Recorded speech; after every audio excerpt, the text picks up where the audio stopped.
I mean, kids could lose their entire year of school. That's what's at stake here. I mean, there are very high-stake decisions, and there's a lot of opinions flying around based on, oh, you just do this or you just do that. Well, understand that's going to cost people's health, their livelihoods, their children's schooling and education. There is a lot at stake here. Now, these impacts as they are felt, as I've said many times today, these are going to break the hearts of Australians, but we must be determined to ensure it does not break our spirit. Let me turn to the economic announcement today. Sure. This is a big package. Perhaps we go through a few things. Casuals, sole traders, and even the Qantas workers, for example, who were just stood down. What do they get? They will get access to the double job seeker payment. They will get the ability to access their own superannuation savings of up to $20,000 over the next 6 months. They will, because they would have access to this double job seeker payment. Which is $1,100 a fortnight. Right. A fortnight. They would also get potentially access to things like family tax benefit, rental assistance, and a whole range of other support mechanisms in the welfare system. Immediately? Pretty much. And that will come in two phases. There's the immediate payment that will come for them being on job seeker payment. There is the $750 payment, which all of those on job seeker payment would receive. That was from the package we announced a week ago. And then from then, the additional payments of $550, the supplement, kick in every fortnight. And if people that applies to sole traders whose business is down, they'll be able to do that while trying to keep their businesses alive. For those who are in casual employment and their hours reduce, that's there for them too. So what we've done is we've broadened the safety net and we've made it stronger because we know those who are going to be in that situation are in the front line of the impacts of what is occurring, and it's already happening now, and it is going to happen more in the future. And sorry to labour the point, but the more dramatic the measures we have to take to stop the spread of the virus, the more jobs will be lost. Well, indeed. If people look at that number, $1,100 plus a few other benefits, depending on their situation, if they say it's not enough to cover my rent and my food bills and so on for the family, what happens? Well, this is why we've provided access to people's savings, and that's a significant change. That's a significant change. But equally, one of the things the National Cabinet is working on is if someone's in rental, for example, that we are working to ensure that there is a ban under rental agreements that people could be thrown out of their tenancies if they can't meet their rent.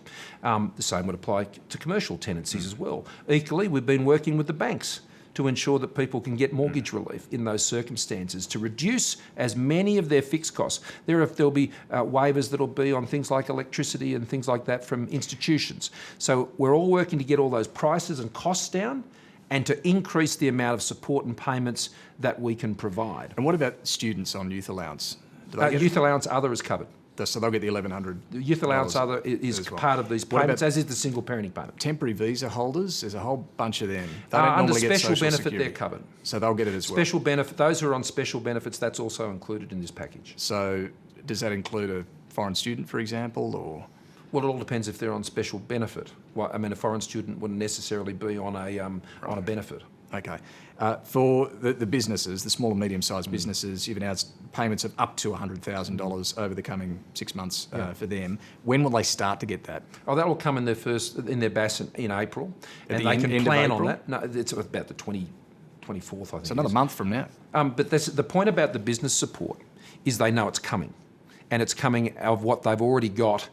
In many parts of it's a rebate on what they're withholding off their payroll, and that will come over the next 6 months. So they have the certainty of what they know is going to happen with that withholding tax which they have on their payroll. What do you think of Boris Johnson's idea? Just before I go to that, because this is an important point, what we're doing is trying to give the businesses a lifeline to get over the next 6 months. And so our expectation is that these businesses we're supporting to do this, on the other side, that they will take those employees back. If they have to stand them down, well, we'll take them into the job seeker payment. We'll make sure the safety net is bigger and stronger. And if we have to do more, we'll do more. All right, that's interesting. Of course we will. Okay. Of course we will. I made that point very clear today. But on the other side, the businesses we've kept alive through these payments and other things we're doing, whether it's on the guaranteeing of loans with the banks and the holiday on repayments and these sorts of things. On the other side, this is the understanding, this is the moral agreement that on the other side, we want you to put those workers back on. This probably won't be able to stop a recession, though, will it? Those sorts of things are now becoming academic. What I'm trying to do, As in, it's going to happen. that will be what it'll be. What I'm trying to do is save as many livelihoods and save as many lives as I possibly can. That is my daily mission. Just two quick ones. Parliament, you did meet with Anthony Albanese today. What's going to happen with any further sittings of Parliament over the next, 6-12 months? Well, look, we're still working on that with the opposition. We had a very positive and constructive meeting today. We're working together in the spirit of a national crisis, and I have no doubt we'll be able to come to a very useful set of arrangements, which means that the Parliament can do the job it needs to do. How often it needs to do that, under what circumstances, well, we'll work through those details, but the discussions are very positive, and I thank the Leader of the Opposition for that. Have you thought about putting him on your national cabinet? Well, National Cabinet is made up of executive leaders of governments. It's not a cabinet of parliaments, it's a cabinet of governments. Would it give more bipartisanship? Well, there to are the 5 whole Labor process? members of the National Cabinet and there are 4 Liberal. It doesn't get any more bipartisan than that.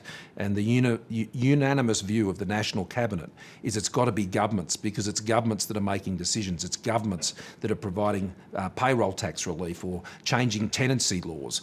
And it is a good, tight group. It's working well together. It's going to have disagreements from time to time, but I tell you what, I'm glad it's there, and I'll be working night and day to keep it there. It's not going to agree on everything, but I can tell you it is making a big difference, and it's acting with a unity of spirit. Prime Minister, thanks for your time tonight. Thanks a lot, David. And the National Cabinet